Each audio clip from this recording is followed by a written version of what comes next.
The night shift on Kepler Station was always quiet, and Marcus Webb preferred it that way. The massive research facility floated in orbit around a frozen dead world, home to maybe 30 scientists and support staff who mostly ignored him, which suited Marcus just fine.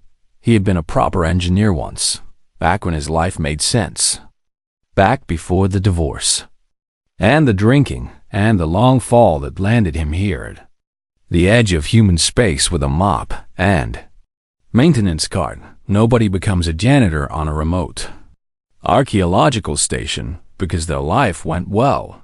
The scientists studied the artifact, the massive thing embedded in the ice below, visible through the observation deck's enormous windows, like some impossible sculpture frozen in crystal. Marcus had heard all the theories during his 2 years here. Ancient weapon, derelict ship, religious monument, alien computer, but nobody really knew anything. The thing had been dead for millions of years, just sitting there in the ice while humanity crawled out of caves and built rockets and spread across the stars. He pushed his cart across the observation deck, wiping down consoles that the day shift researchers left sticky with coffee rings and scattered with notes they never filed properly. Marcus took pride in his work, even if nobody noticed. He always had, even when that quality had annoyed his ex-wife, who called him obsessive. The maintenance panel near the artifact's primary interface station was leaking again, leaving small puddles of coolant on the clean floor he had just mopped. Marcus sighed and pulled out his repair kit. The station's chief engineer, a kid fresh from academy who treated Marcus like furniture, and ignored 3 reports about this leak already. If you want something done right, do it yourself. That had always been Marcus's philosophy.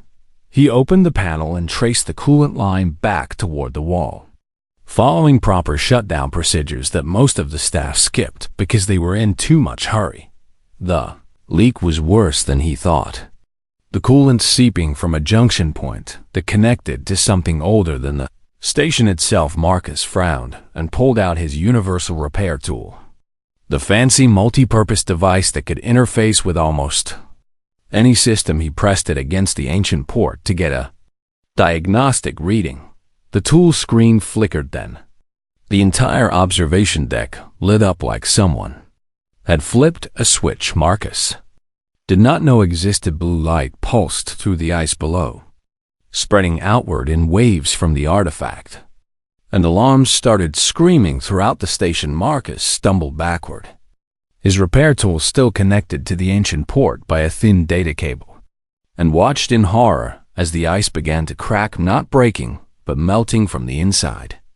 Glowing lines spreading across the crystal surface like veins filling with light. "What did you do?" someone shouted. Marcus turned to see Dr. Sarah Chun, the station director, running onto the observation deck with half the night crew behind her. "I was fixing a leak," Marcus said, holding up his hands. "You activated it." Chun grabbed a console, her fingers flying over controls as more alarms joined the chaos. "All hands, emergency stations. Prepare for immediate evacuation."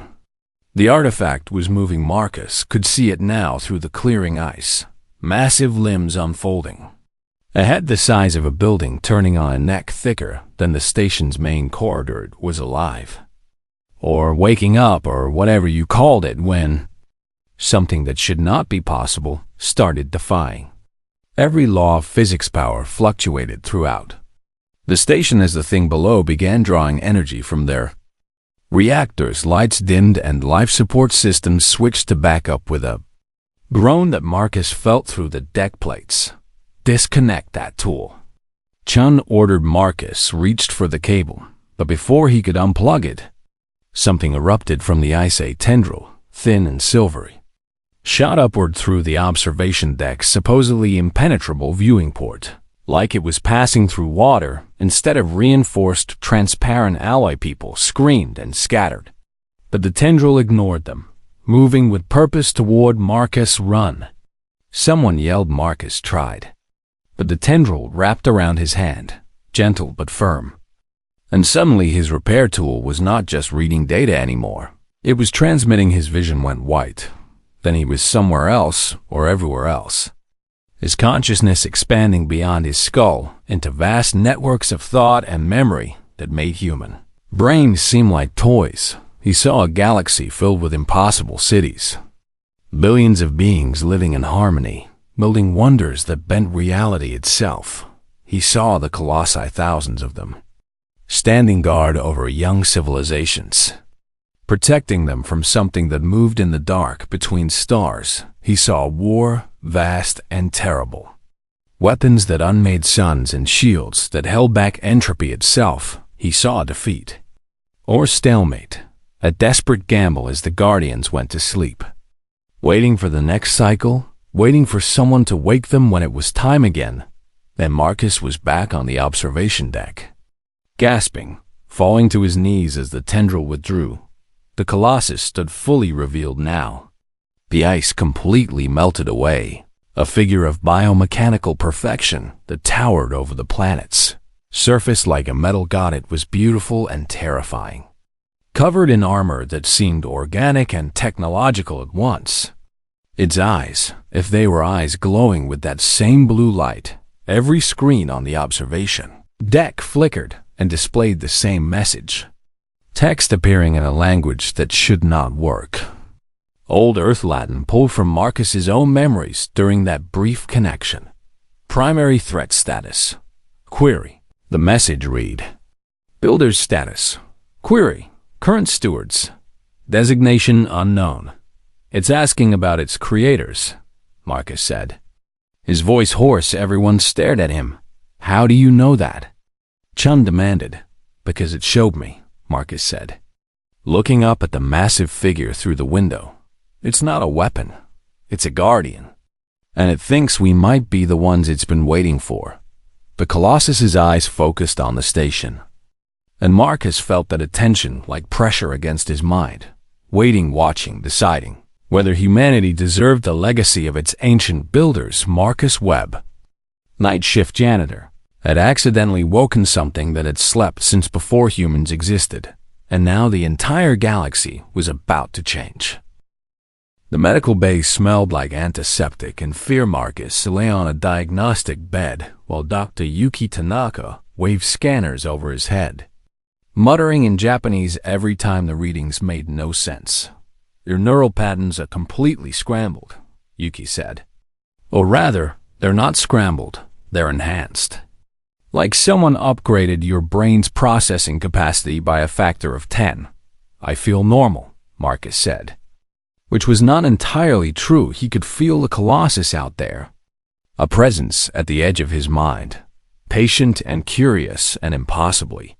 Older Station had not evacuated despite Director Chun's orders. Because the transport ships could not get close. The Colossus was generating some kind of field that shut down their engines. The moment they approached, not hostile, just protective. Like it was making sure nothing interrupted whatever was happening here. Chun stood in the corner of the medical bay with her arms crossed, flanked by the station security chief and two very nervous guards. Tell me again what you saw, she demanded. Marcus had already explained 3 times, but he understood her fear. So he told the story once more. The ancient civilization called the Architects. The guardians they built to protect younger species. The enemy that consumed stars. The long sleep, waiting for the next cycle of sentient life. And it thinks we're connected to these architects? Chun asked. It's not sure, Marcus said. It's been asleep for millions of years, maybe longer. All its data about who built it and why has degraded. But it knows it was supposed to wake when someone reached a certain level of technology, and you woke it by fixing a coolant leak.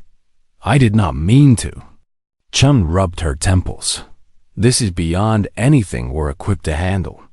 We need military support, scientific teams from Earth, proper first contact protocols. The lights flickered. Every screen in the medical bay lit up with that same Latin text. Continued communication requested. Designation: Marcus Webb. It wants to talk to you again. Yuki said unnecessarily. Marcus sat up despite Yuki's protests, feeling that pull in his mind. The Colossus reaching out across the void between station and planet's surface. Maybe I should, Marcus said. Absolutely not. Chun stepped forward. We have no idea what it did to your brain the first time. Another session could kill you or turn you into some kind of puppet, or it could help us understand what we're dealing with. Marcus interrupted. Director, that thing down there could vaporize this station with a thought. Probably could crack this planet in half if it wanted to. But instead it's asking permission to talk. Doesn't that tell you something? Chen was quiet for a long moment.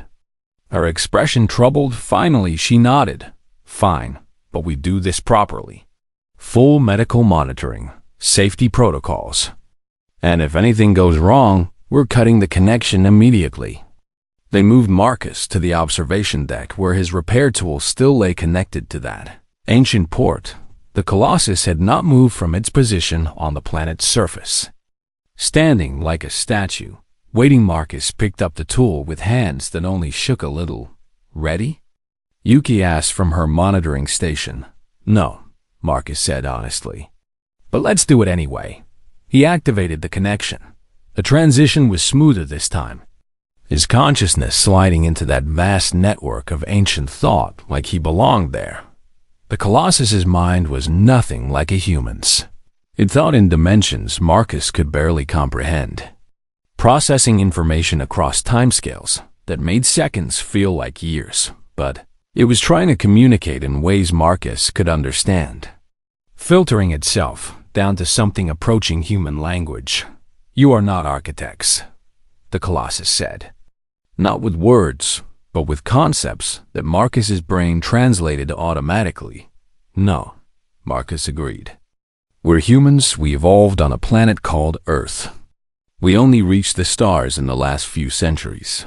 Yet you possess architect markers. The Colossus showed him. Genetic sequences in human DNA that match patterns in its database. Not identical, but similar, like distant cousins. We don't know why. Marcus said, Theory. Architects seeded many worlds with life potential before the Great War. The Colossus shared images of ancient ships spreading biological material across thousands of planets. You may be descendants, diverged through evolution. Marcus felt awe and terror at that implication. What if humanity really was connected to this ancient civilization? What did that mean for who they were? I am Sentinel-7, the Colossus continued. Last active unit of the Keeper Protocol. Primary function. Protect developing civilizations from devourer entities. The things you fought in the war? Affirmative. Sentinel-7 shared images that made Marcus's brain hurt. Creatures of living darkness that ate matter and energy. Impossibility given form. Older than galaxies and hungry for the light of consciousness. Are they still out there? Marcus asked. Unknown. Sentinel-7 admitted. My chronometer indicates I have been dormant for approximately 4,732,891 of your standard years. All network connections to sibling sentinels are offline. Status of devourer entities unknown. Status of architects unknown. Status of galaxy unknown. The loneliness in that statement hit Marcus like a physical blow. Sentinel-7 had been alone in the ice for millions of years, cut off from everything it knew, everyone it was built to protect. You're asking me what to do? Marcus realized. Affirmative, Sentinel-7 said. Keeper Protocol requires authorization from architect-descended species before resuming full operational status. You are first contact with potential inheritors. Your assessment determines my actions. I'm a janitor. Marcus said, I fix leaks and clean floors. I'm not qualified to make decisions about ancient weapons. You awakened me through maintenance and repair. Sentinel-7 said, this demonstrates primary architect value, caretaking, proper function, attention to small necessities that others ignore. Your role designation is irrelevant. Your actions speak of worthiness. Marcus would have laughed if he were not so terrified the fate of humanity's relationship with this incredibly powerful ancient guardian was being decided because he did his job properly. What happens if I say we're not worthy? Marcus asked. I returned to dormancy. Sentinel-7 said simply, wait for next candidate species. And if I say we are? I request permission to establish stewardship bond, Sentinel-7 said. Keeper protocol requires partnerships. Sentinels do not operate independently. You would become steward. Bridge between human civilization and architect legacy. Before Marcus could respond, every alarm on Kepler station started screaming. Yuki's voice crackled over the intercom. Marcus, disconnect now. We're picking up something on deep space sensors. Something wrong. Space itself is bending. Sentinel-7's mind blazed with sudden alertness. Devour signature detected, it said. And for the first time, Marcus heard emotion in that vast consciousness. Not fear exactly, but something close. They found me. 3 days after the first Devour signature appeared on the sensors, Kepler Station had transformed from a sleepy research facility into the most important location in human space. Military ships crowded the orbit, their weapons trained on Sentinel-7, who stood motionless on the planet's surface like it had all the patience in the universe. Marcus had not slept properly since the second neural link. Every time he closed his eyes, he saw that thing approaching through deep space. The Devourer construct that bent reality around itself like a wound in the fabric of existence. Admiral Zhao commanded the military response from the battlecruiser Invictus, and she was not happy about any of this. You're telling me this alien machine could be our only defense against an extinction-level threat? Zhao said during the emergency conference, her hologram flickering above the table in Kepler Station's command center. But it won't activate unless a janitor gives it permission. That's an oversimplification, Marcus said tiredly. He had explained the Keeper protocol a dozen times to a dozen different officials, but they all struggled with the same concept. Why would something so powerful need human approval? Director Chun, who had barely left the command center since the crisis began, pulled up Sentinel-7 scans on the main display. The Colossus has technology so far beyond ours that our best scientists can't even understand how it works. It could leave any time it wants, could ignore us completely. But instead, it's waiting for us to decide if we're worthy of partnership. Partnership? Zhao looked skeptical. Or is it deciding if we're worthy to survive? Marcus felt Sentinel-7's presence at the edge of his mind. Patient and questioning, the Colossus had maintained minimal activity since detecting the Devourer, conserving energy, but it was watching everything, learning about humanity through its connection to Marcus. It's not a threat to us, Marcus said firmly. The architects built these guardians to protect species like ours, but they learned that civilizations forced to accept protection without choice eventually grew dependent and weak. The Keeper protocol requires consent because partnership makes both sides stronger. Pretty philosophy, Zhao said. But that Devourer thing will be here in 6 days according to our projections.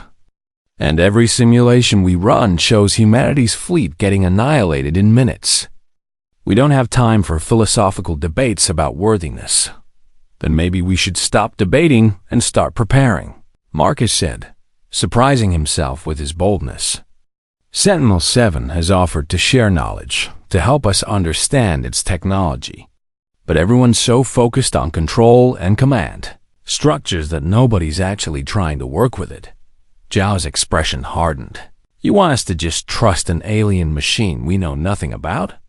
You trusted me to clean your ships and fix your stations, Marcus shot back. And I'm just a janitor who did his job properly. Maybe that's exactly what Sentinel-7 is, someone who wants to do their job properly. And their job is protecting us. The silence that followed was uncomfortable. Finally, Chun spoke up. Admiral, I recommend we accept Marcus's proposal. establish a working partnership with Sentinel-7, share our defensive capabilities, and learn what we can from its systems. And if this is a trick? Zhao asked. If the Colossus is waiting for us to lower our guard? Then we're dead anyway, Chun said bluntly. Because our weapons won't even scratch that thing. Zhao was quiet for a long moment. Then nodded. Fine, Webb. You're authorized to establish full contact with the Colossus. But you'll have a military liaison monitoring everything. And if that thing makes one threatening move, understood. Marcus said. The connection this time was different. Marcus stood on the observation deck wearing a full neural interface helmet that Dr. Yuki had assembled, surrounded by monitors and medical equipment, and one very nervous military intelligence officer named Captain Rodriguez. Remember, Rodriguez said, we need tactical information, power source specifications, weapons capabilities. I'll ask, Marcus said. But Sentinel-7 isn't a database we can just download. It's a living intelligence. He activated the link. Sentinel-7's consciousness embraced his own like an old friend. And Marcus felt its relief at finally being allowed to help. They have agreed to partnership? Sentinel-7 asked. Working on it, Marcus said. But we need to prove we can work together. The Devourer is coming, and humanity needs help. Understood, Sentinel-7 said. Initiating knowledge transfer. Beginning with Devourer threat assessment. Images flooded Marcus's mind. The Devourers were not creatures in any biological sense, but rather breaks in reality itself. Spaces where the normal laws of physics stopped working, and they fed on complexity, especially the complexity of consciousness. They were drawn to intelligent life like predators to prey. Every time a species reaches interstellar capability, Sentinel-7 explained, the Devourers sense the disturbance in the quantum field. They emerge from whatever void they inhabit and consume the civilization before it can spread. The architects theorized that Devourers are maintenance systems from a previous universe, cleaning up anomalies. But to them, we are the anomalies. How do you fight something like that? Marcus asked, with difficulty. Sentinel-7 admitted. Sentinel weapons use controlled dimensional collapse to counteract Devourer physics. But single units cannot defeat major constructs. Keepers were designed to operate in networks, supporting each other. You're alone, Marcus said. Affirmative. Sentinel-7's presence dimmed slightly. But you are not. Human civilization has resources I lack. You have adaptability, innovation, desperation. The architects valued these qualities, but never possessed them fully. They were builders, planners, you are survivors. You think we can help you fight? Marcus asked incredulously. I think we can help each other, Sentinel-7 said. Show me your defensive capabilities. Marcus shared what he knew about human military technology, and felt Sentinel-7's interest spike. Inefficient by architect standards, the Colossus assessed. But creative, your weapon systems use principles my builders never explored. Your tactical doctrine emphasizes flexibility over perfect execution. Combining my power with your adaptability could produce unexpected results.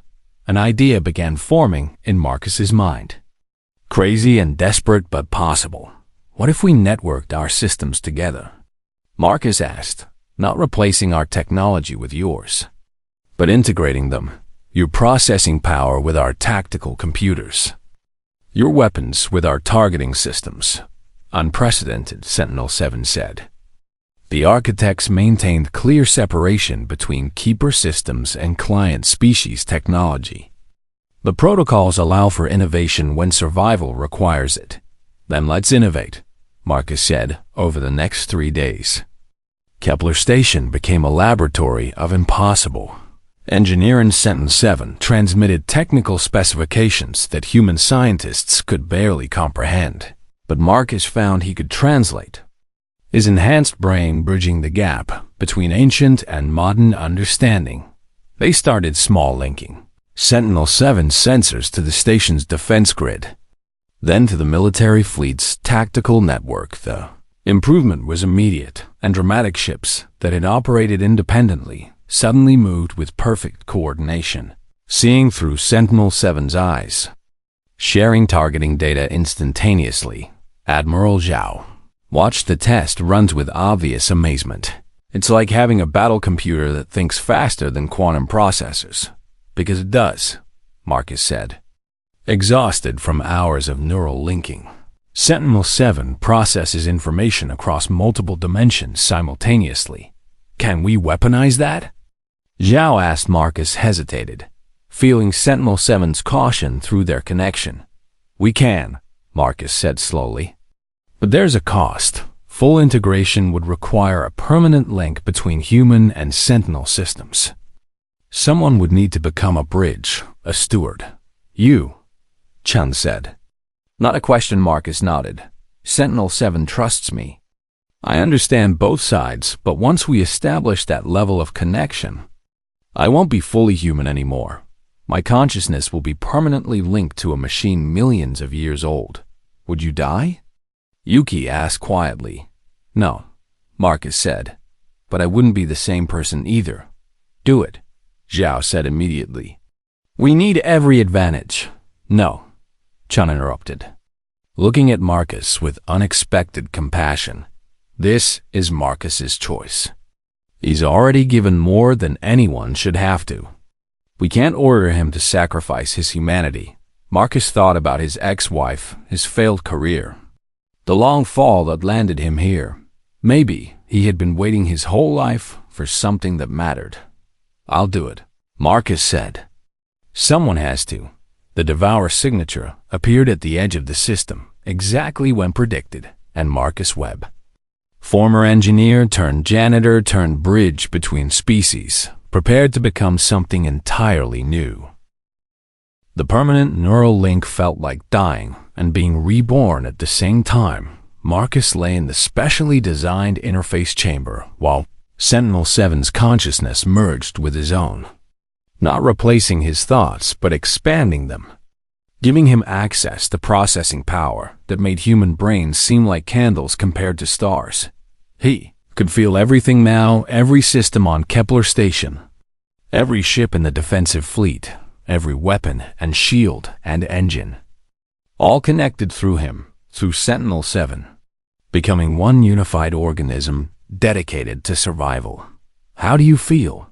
Yuki's voice came from very far away. Marcus opened his eyes and the universe looked different. He could see across multiple spectrums simultaneously, perceive gravitational fields and quantum fluctuations, track 1,000,000 data points without effort. I feel ready, he said, and his voice resonated with harmonics that had not been there before. The Devourer construct had entered the system an hour ago, and already 3 outer colonies had gone silent. It moved through space like a cancer, leaving dead zones where physics stopped working properly, where matter decayed and energy dispersed into entropy. Marcus watched through Sentinel-7's eyes as the thing approached, a writhing mass of impossible geometry that hurt to look at even through filtered sensors. All ships, battle stations. Admiral Zhao's voice crackled across the fleet network. Engage all my command. Wait, Marcus said, his consciousness spreading across the tactical network, showing everyone what he could see.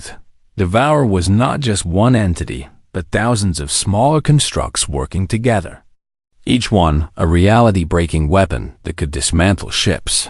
Molecule by molecule, Zhao's planned frontal assault would be suicide. New plan, Marcus said. And he felt Sentinel-7's approval as they shared tactical options that combined human creativity with ancient knowledge. The human fleet split into 3 groups, moving in patterns that looked random but created interference zones where the Devourer's reality-bending effects canceled out Sentinel-7 launched from the planet's surface, its massive form accelerating impossibly fast, weapons charging with power that made space itself ripple. Marcus felt every system, every weapon, like they were extensions of his own body. The Devourer noticed the Colossus and shifted its attention. smaller constructs breaking off from the main mass to intercept. Now, Marcus said the human fleet opened fire missiles and railgun projectiles and energy beams that should not have threatened the Devourer constructs. But Marcus had enhanced them during the 3 days of preparation, adding dimensional frequency modulations that Sentinel-7 provided. The weapons tore through Devourer constructs like paper, and Marcus felt savage satisfaction. "It's working!" Someone shouted across the network, but Marcus could see what others could not. The main Devourer mass was adapting, analyzing the new weapons, preparing countermeasures. Sentinel-7, "Focus fire on the core construct," Marcus ordered, and felt the Colossus respawn weapons that had slept for millions of years came online, generating controlled dimensional collapses that ripped holes in reality. And the Devourer screamed not with sound, but with wrongness, a sensation that made every human on every ship clutch their heads in pain. Marcus felt it too, but pushed through, his enhanced consciousness allowing him to function where others faltered. "All ships, pattern Delta 7. He commanded, and the fleet moved like dancers, weaving between Devourer constructs while Sentinel-7 carved a path toward the core. Battle became a nightmare of reality. Breaking and reforming ships exploded, and Marcus felt each loss like a physical blow. Good people dying because he was not fast enough, not smart enough. "You cannot save everyone," Sentinel-7 said inside his mind. The architects learned this truth across thousands of wars. "We preserve what we can." "Not good enough," Marcus growled, and pushed his consciousness harder, dividing his attention across more systems than any human should be able to handle. He found patterns in the Devourer's movements, predicted its adaptations, coordinated defensive responses before attacks even launched. Fleet survival rate improved dramatically, but the Devourer was learning to it. Stopped trying to destroy ships and instead went after the network itself, generating signal disruption that cut off Marcus's connection to outlying vessels. "It knows I'm the coordinator," Marcus said. "It's targeting me specifically." "Correct assessment," Sentinel-7 said. "Devourers always eliminate command structures first. We must protect you." "No," Marcus said, an idea forming. "Use me as bait. Unacceptable risk." "Listen," Marcus interrupted, sharing his plan through their neural link. If the Devourer wanted to cut him off from the fleet, let it try, while it focused on network disruption. Sentinel-7 could strike the core construct directly. Your survival probability drops below acceptable parameters. Sentinel-7 objected. "Since when do janitors worry about acceptable parameters?" Marcus asked. "We fix what's broken even when it's dangerous." He felt Sentinel-7's hesitation. Then something that might have been respect acknowledged, the Colossus said. Initiating web protocol, Marcus broadcast his position across all frequencies. Making himself a beacon, the Devourer responded immediately. Constructs swarming toward Kepler Station, where Marcus sat in his interface chamber. "All ships, fall back." Zhao ordered. "Webb, get out of there." "Can't," Marcus said calmly. "Someone has to hold the door." The station's shields buckled under Devourer assault. Reality cracking like glass around the facility. Marcus felt the network connections severing one by one as the Devourer's disruption field expanded. But he kept fighting, kept coordinating, kept buying seconds that Sentinel-7 used to push deeper into the Devourer's mass. The interface chamber's walls began to decay, matter breaking down into component atoms. Yuki and Rodriguez dragged Marcus toward an escape pod, but he could not move, could not break the neural link without losing Sentinel-7's connection entirely. "Go!" he shouted at them. "I'll be right behind you." Yuki's eyes filled with tears, but Rodriguez pulled her away, and Marcus was alone with the Devourer closing in. "Now would be good," Marcus said through his link with Sentinel-7 compliance, the Colossus said, and fired its primary weapon, the dimensional collapse cannon that the architects had built to fight reality-breaking. Horrors struck the Devourer's core construct, with the force of a collapsing star space. Tore apart, the Devourer's mass imploded, constructs breaking down. Reality reasserting itself with violent force. The blast wave hit Kepler Station, and Marcus felt the facility coming apart around him. But Sentinel-7 was already moving, using itself as a shield, taking damage that would have vaporized the station. The Colossus's armor cracked, systems failed, and Marcus felt every injury like it was happening to his own body. "Sentinel-7!" he screamed. "I am operational," the Colossus said. But its presence in Marcus's mind was dimmer. Devour construct eliminated. "Your strategy proved effective. You're damaged," Marcus said. "Assessing systems through their link. Critical damage. You need repairs." "I will survive," Sentinel-7 said. "As will you. Your species' resilience continues to surprise me." The battle was over. The Devourer construct was destroyed, its component parts dissipating back into whatever void had spawned them. But Marcus could feel other presences now. Distant signatures at the edge of his enhanced perception. "That was just one construct," he said quietly. "Affirmative," Sentinel-7 said. "The Devourers operate in fleets when they hunt established civilizations. Destroying this scout will alert others to humanity's resistance. How many more are coming?"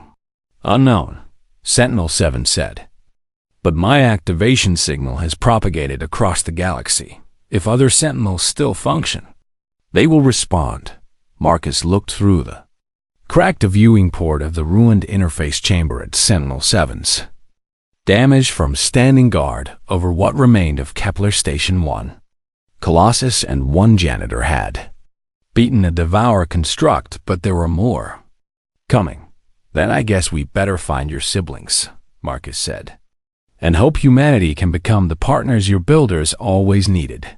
"Hope is a human quality," Sentinel-7 said. "But after today, I begin to understand its value."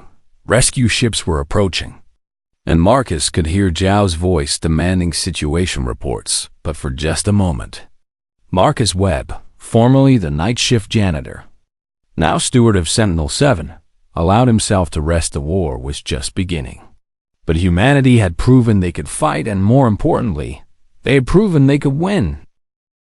6 months after the battle at Kepler Station, Marcus stood in the reconstructed observation deck and watched humanity's future take shape. 17 Sentinel locations had been identified across known space, each one a dormant colossus waiting in ice or stone or vacuum for someone to wake it. Marcus had personally traveled to each site, using his connection with Sentinel-7 to coax the ancient guardians back to life. But he was not alone anymore. The steward corps had grown to 43 members, each one carefully selected not for military prowess or scientific genius, but for the same quality that had gotten Marcus chosen. They did their jobs properly. They cared about details. They understood that great things were built on millions of small actions. Done right. There was Captain Sarakim from the Colony Defense Forces, who had spent 15 years maintaining shield generators that never saw combat, but always worked when needed. There was Dr. Rayesh Patel, a xenobiologist who had cataloged bacterial life on dead worlds with the same careful attention others gave to exciting discoveries. There was Elena Volkov, a cargo hauler pilot who flew the same routes for decades without complaint because supplies needed moving and she was good at moving them. One had bonded with a Sentinel, becoming bridges between ancient power and human determination. "Beautiful, isn't it?" Director Chen said, stepping up beside Marcus below them. Sentinel-7 stood among 17 sibling colossi, their combined presence creating harmonic fields that made space itself shimmer. "Terrifying is more accurate," Marcus said. But he smiled. 18 weapons that could crack planets, all networked together. 18 guardians, Chen corrected. "And they're not just weapons anymore."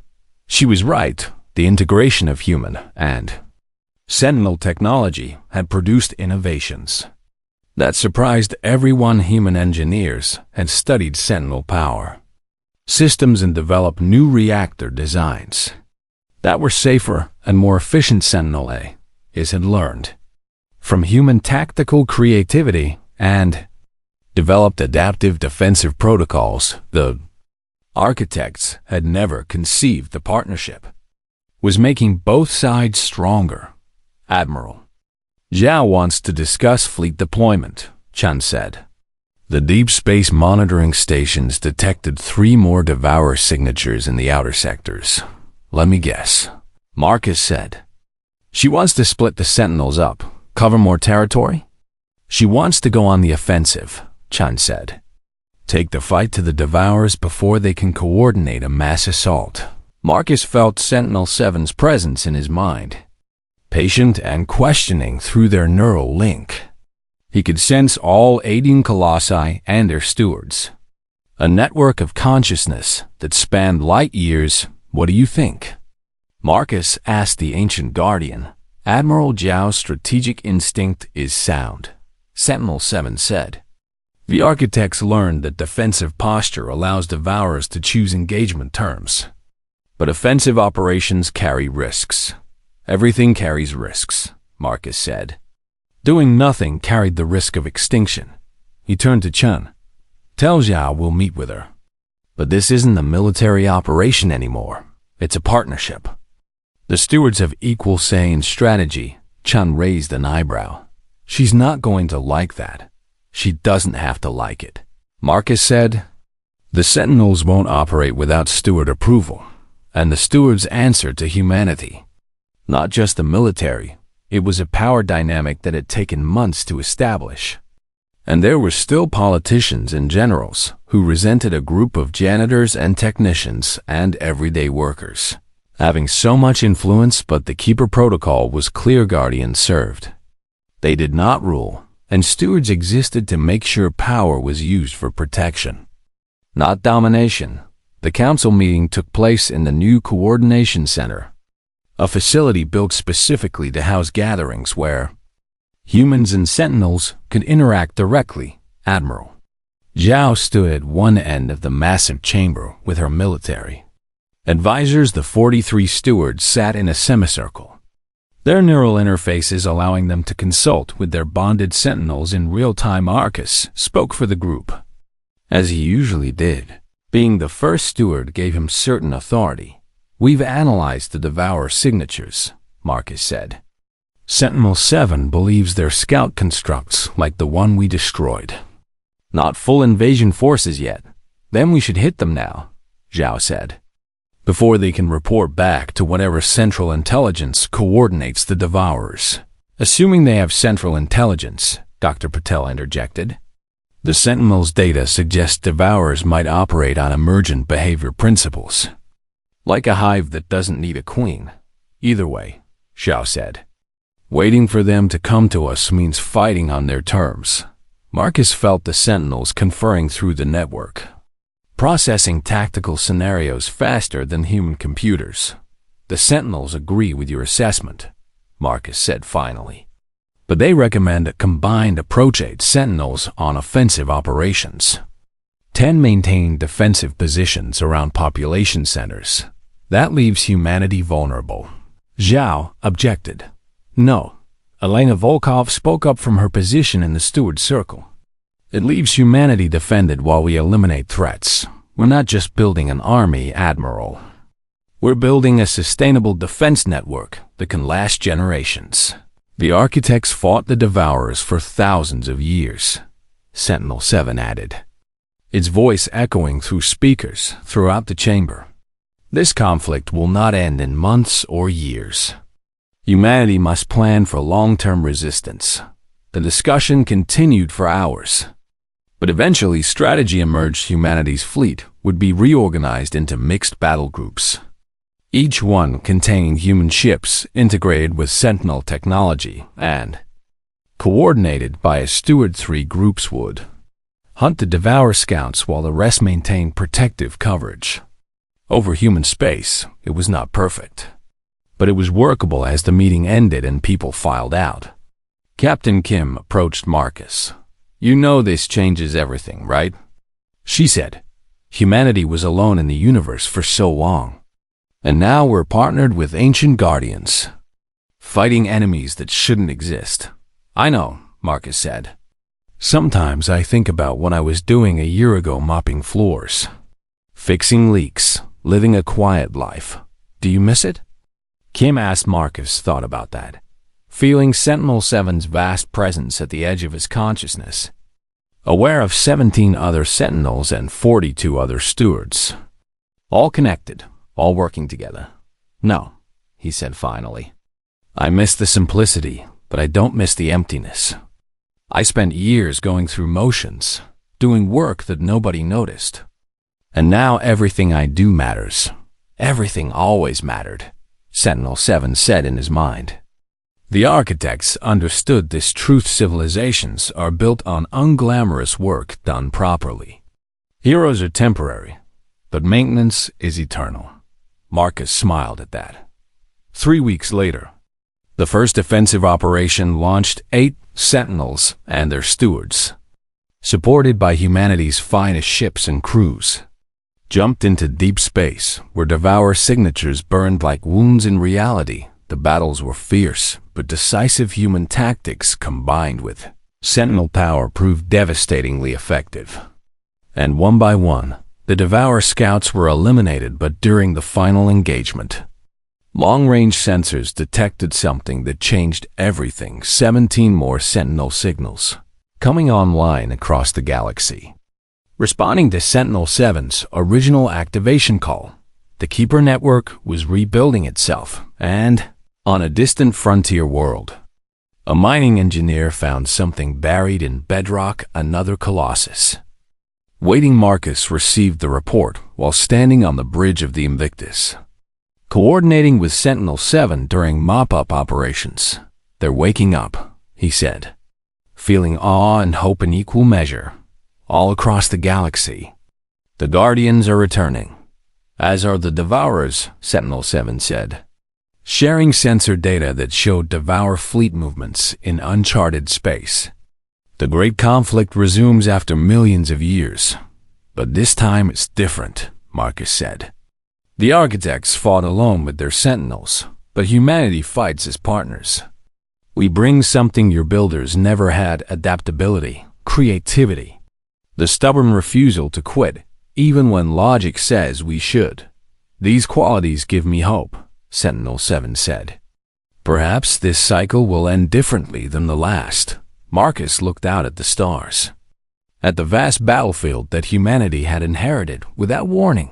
Somewhere out there, more people like him were waking up. Colossi, becoming stewards, joining the ancient fight. Somewhere out there, Devourers gathered for war, but humanity would be ready because a janitor had fixed a leak properly, because engineers and pilots and scientists and everyday workers understood that great things were built on millions of small tasks done right, because humanity had learned what the architects never could. That partnership was stronger than perfection. Marcus Webb, night shift janitor turned steward of Sentinel-7, smiled and began coordinating defensive positions for the battles to come. The galaxy had changed, and humanity would make sure it changed for the better, not through conquest or domination, but through the same stubborn dedication to doing things properly that had started this whole adventure, one fixed leak at a time.